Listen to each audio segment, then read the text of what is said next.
ओम शांति। आज आज रात्रि क्लास बाप दादा की सीजन का की पहली मुरली, ताज़ा ताज़ा हलवा हम सभी के लिए और उसकी ताज़ा तरीन मंथन बाबा की ओर से सभी बच्चों के लिए। तो आज बाबा ने हम सबको देखा, हम सबसे मिलन बनाए और कहा कि आज बाप दादा सभी के चेहरे पर 3 स्थिति को देख रहे हैं।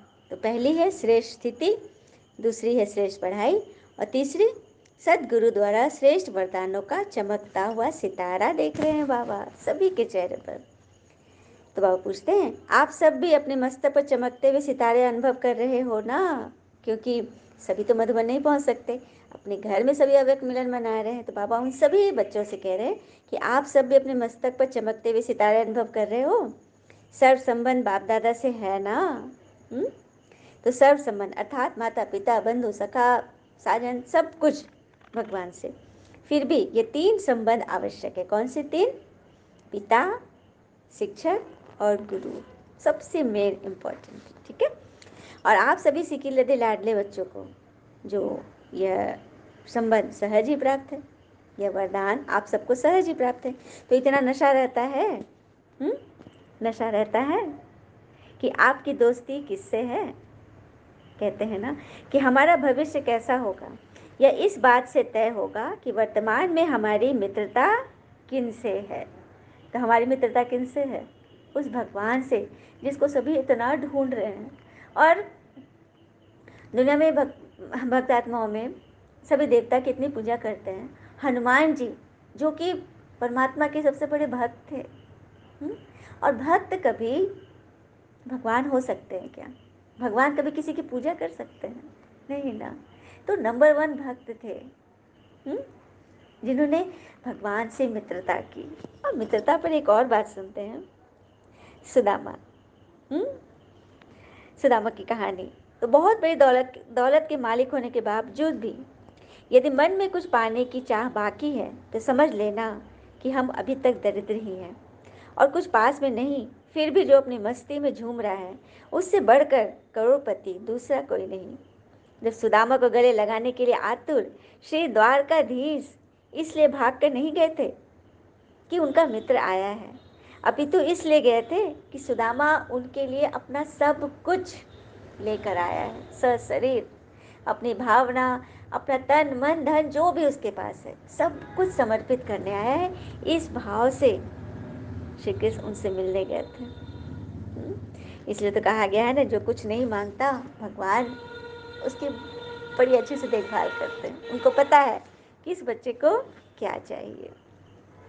तो दिल में बाबा कह रहे यही गीत गाते रहते हो ना, वाह बाबा वाह, वाह शिक्षक वाह, वाह सदगुरु वाह।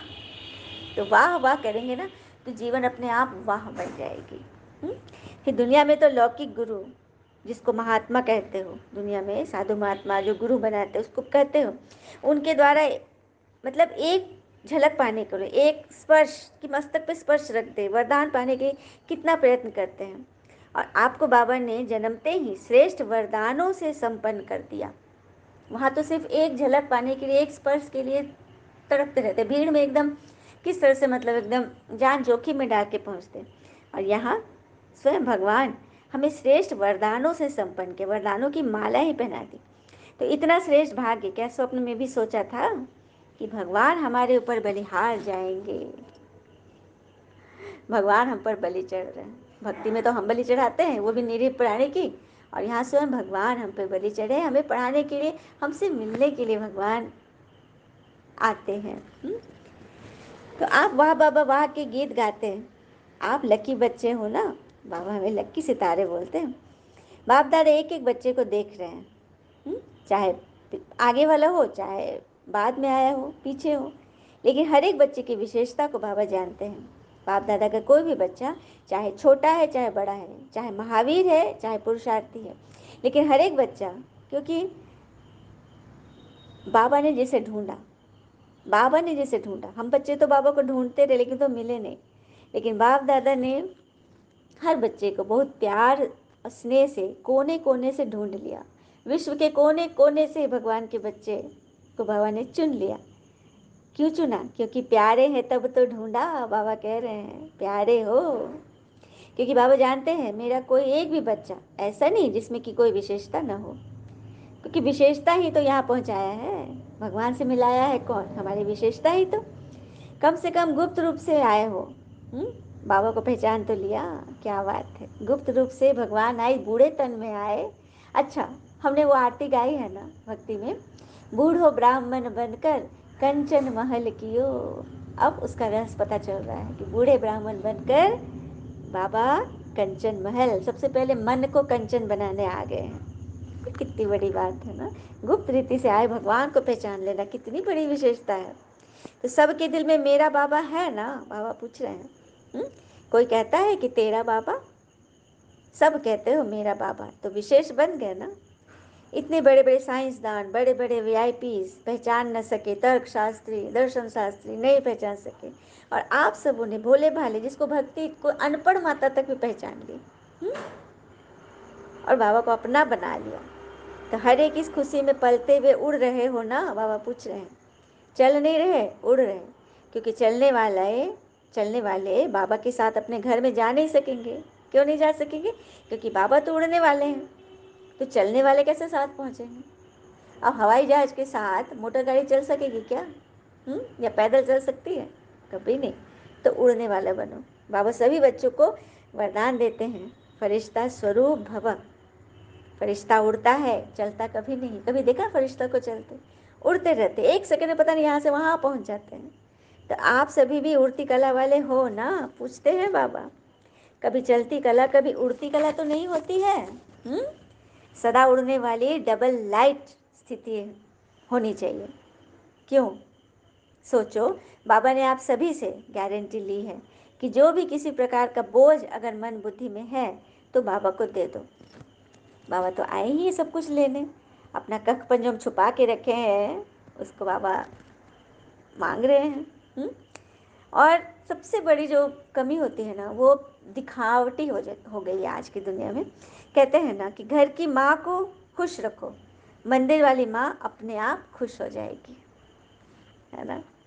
तो ये सब बात स्वयं भगवान सिखा रहे हैं और चला रहे हैं और बना रहे हैं। सिर्फ सुन नहीं रहे। अच्छी अच्छी बातें मोबाइल पे अच्छी नहीं लगती, सिर्फ मोबाइल पे रखना, किताब में देखना से कुछ काम नहीं होगा जब तक उसको अपने जीवन में ना उतारे।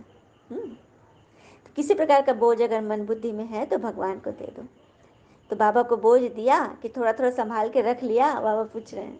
तो जब लेने वाला पहुंचा हुआ है फिर भी नहीं देते तो मजबूर मत बनो, मजबूत बनो, मजबूत बनो। बाप दादा अभी समय की समीपता प्रमाण हर एक बच्चे में क्या देखना चाहते हैं? अच्छा, बच्चे नए बच्चे हैं ना, बाप दादा सुनकर बच्चे थोड़ा मूंझ रहे होंगे। तो बाप अर्थात शिव बाबा और दादा अर्थात ये ब्रह्मा बाबा, बूढ़े बाबा, जिनके शरीर में परमात्मा कंबाइंड रूप से प्रवेश करके वो शब्द बन जाता है बाप दादा। तो बाप दादा बच्चों में क्या देखना चाहते हैं? जो कहते हैं वो करके दिखाओ, मतलब कहनी और करनी सेम हो, तो उसके पहले सोचनी भी सेम करो। जो सोचते हो वो स्वरूप में लाओ, जो सोच रहे हो ना वही स्वरूप में लाओ। क्योंकि बाबा का वर्षा है, जन्म सिद्ध अधिकार है, मुक्ति और जीवन मुक्ति सभी को निमंत्रण भी यही देते हो ना कि भगवान से मुक्ति जीवन मुक्ति का वर्षा प्राप्त करो। सबको क्या बताते हैं? दुख से छूट जाएंगे, आपके सुख के दिन आ गए हैं, मुक्ति मिल जाएगी। हाँ, जीवन मुक्ति, जीवन में रहते मुक्ति, हर बंधन से मुक्त। तो जो कहते हो वो करके दिखाओ। तो अपने से पूछो कि क्या मुक्ति धाम में मुक्ति का अनुभव किया है? पाओ पूछ रहे कि अपने से पूछो कि क्या हम मुक्ति जीवन मुक्ति का अनुभव किए हैं जो औरों को बता रहे हैं। फिर बाबा कहते हैं अपने संस्कार से नया संसार बनाना है, क्योंकि संस्कार से ही पुराना बन गया। संस्कार ही बदले देवी देवता के ही, तो फिर कलयुग आ गया, तो फिर से संस्कार बदलो, नया संसार आ जाएगा। हाँ, फिर बाबा कह रहे हैं सभी कहते हो ना लक्ष्मी नारायण जैसा बनना है, लक्ष्य तो सब ऊंचा रखते हो, लेकिन लक्षण में फर्क पड़ जाता है। तो बाबा कह रहे कि मैं वायदों की फाइल बहुत देख चुका हूँ, तुम्हारे वायदों की प्रतिज्ञा की फाइलें ही फाइलें हैं। तो फाइल को फाइनल करो, फाइनल करो, क्योंकि अब अंतिम समय आ रहा है, दस्तक दे दिया है। बाबा तो बोलते विनाश के पहले तैयारी कर लो। क्योंकि लास्ट समय में फिर कुछ भी नहीं हो पाएगा, चारों तरफ हलचल होगी, त्राहिमाम होगी, कुछ भी नहीं कर पाएंगे। एक एक बच्चा मुक्ति जीवन मुक्ति के वर्षे का अधिकारी है, क्योंकि वर्षा अभी ही मिलता है। जब भगवान आएंगे तभी तो देंगे। वर्षा अर्थात वसीयत, पिता की वसीयत बच्चों को अभी ही मिलती है। सतयुग में तो नेचुरल वर्षा रहेगी, सतयुग में तो एकदम नेचुरल सुख संपत्ति संपन्नता, हर्षित मुक्ता आनंद सब कुछ होगा, नेचुरल होगा। लेकिन वर्षे का अधिकार तो अभी ही स्वयं बाबा से, पिता से संगम पर मिलता है।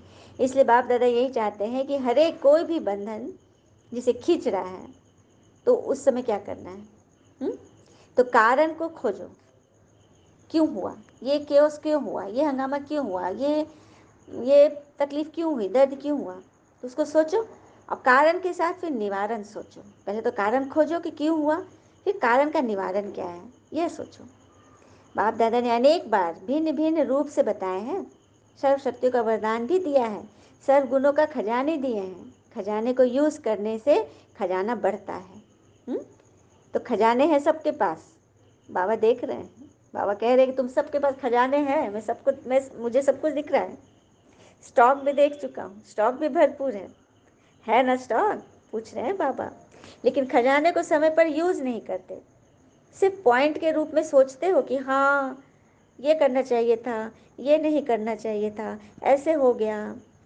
तो सिर्फ सोचने से थोड़ी ना काम चलेगा। पॉइंट के रूप में सोच तो लेते हैं, लेकिन पॉइंट को यूज़ नहीं करते। पॉइंट बन अर्थात पॉइंट मीन्स आत्मा, आत्मा बनकर आत्मिक स्वरूप से उसे यूज़ नहीं करते। तो पॉइंट को यूज़ करोगे तो निवारण हो जाएगा। स्वयं को आत्मा देखो, सामने वाले को भी आत्मा देखो। बोलते तो हो कि ये नहीं करना चाहिए, पर बोलने समय ध्यान नहीं रहता, भूल जाते हो। कितनी सहज विधि बाबा बताते हैं।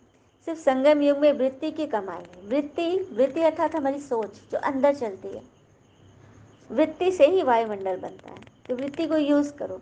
आत्मा बिंदी और बाबा भी बिंदी, ड्रामा भी बिंदी, ये तीन बिंदी का तिलक लगा रहे तो हमेशा सफल बनोगे। और पिता समान बनना कोई मुश्किल नहीं है।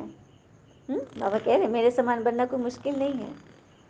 बिंदी लगाना चाहते हो, लगाना भी आता है, लेकिन क्या हो जाता है, बिंदी लगाते समय हाथ हिल जाता है। बिंदी मतलब फुल स्टॉप, कुछ व्यर्थ आ गया, उसको फुल स्टॉप लगाना चाहते हो लेकिन हाथ हिल जाता है, तो क्या बन जाता है, डिज़ाइन क्या बन गया, क्वेश्चन मार्क का, ये आश्चर्य की मात्रा लग जाती है, तो फंस गए। नहीं तो तीन बिंदी को स्मृति में रखना क्या मुश्किल है, पापा बोल रहे हैं। बाबा ने तो दूसरी भी सहज युक्ति बताई है कि दुआ दो और दुआ लो। दूसरी सहज युक्ति क्या है, दुआ दो और दुआ लो। तो पहले देना है, लेने की फिराक में नहीं रहना है कि मुझे पहले मिले। तो उसके लिए मौन का अभ्यास करो। बातें आ रही हैं, आप मौन हो जाओ। सिर्फ मुख का मौन नहीं, कई आत्मा मुख का मौन करके प्रसन्न रहती है, हम तो कुछ बोले ही नहीं, लेकिन आप मन से बराबर बोल रहे हो, मन से ही, उसी से ही बात कर रहे हो जिससे आपने चुप्पी साध ली है। तो मौन बीज के रूप में है जो बिना किसी आवाज़ के बढ़ता है। बीज में पूरे वृक्ष का सार है ना, विस्तार है पूरा, तो बिना किसी आवाज़ के बढ़ता है। लेकिन वही पेड़, जब बड़ा पेड़, भारी पेड़ गिरता है तो बहुत आवाज़ करता है। तो जब आप हंगामे पड़ गए, जब आप दर्द में हो, जब आप तकलीफ में हो, जब आप क्रोध में हो, उस वक्त बहुत जोर आवाज़ होती है, शोर होता है, सबको पता चल जाता है कि आपकी स्थिति कैसी है। तो मौन में रहो, अंदर रहो, शक्तिशाली रहो। फिर बाबा कह रहे हैं एक ही बात करो, कुछ भी हो जाए, लेकिन मुझे दुआ देना है। एक ही लक्ष्य रखो, उड़ती कला में जाना है। सदा ये ध्यान रखो कि मुझे दुआ देनी है, वह दुआ लेनी है। हो सकता है ना, बाबा पूछ रहे हैं, अगर हो सकता है तो हाथ उठाओ। कि बच्चों ने हाथ उठाए, बाबा ने कहा कि लंबे हाथ उठाओ। दो दो हाथ बच्चे ने उठाया। फिर बाबा ने बोला, लेटर लिखने की विधि बताई, ओके लिखो, ज़्यादा लंबा चौड़ा नहीं लिखना, ओके। और अगर कुछ अच्छा किए तो ओके के नीचे 2 लाइन लगा देना, छोटा सा समाचार दो, लेकिन निरंतर दो, नियमित रूप से दो। अच्छा, फिर बाबा ने सबको बहुत बहुत मीठी मीठी याद प्यार दी, बधाइयाँ दी, नए सीज़न की, नए मुरली की सबको बधाई, और सबका भला हो। अच्छा, ओम शांति। शुक्र मीठे बाबा, वो बाबा के प्यारे प्यारे बच्चे, गुड नाइट। ओम शांति।